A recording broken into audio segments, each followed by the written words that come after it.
The story of Ibrahim alayhi salam is filled with different types of losses.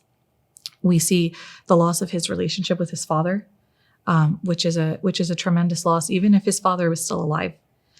We see the almost near loss of his son when he was being asked to sacrifice him, Ismail.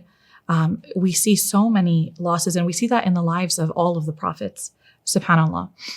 And so how do we navigate that grief that comes with the losses that are inherent in all of our lives, whether it's because of the death of somebody that we care about, whether it's because of a divorce, whether it's because of a dream that we picture in our lives that doesn't come to fruition, whether it's a struggle with infertility, as we also see in the story of Ibrahim alayhi salam.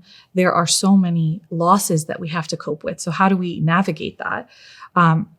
One of the things that's really important, and I think it's actually one of the most important things psychologically, is not to avoid the grief, to give ourselves the time to grieve, to realize that grief is actually a manifestation of something really beautiful. It's the manifestation of the fact that we have love, but we don't have a place to put it.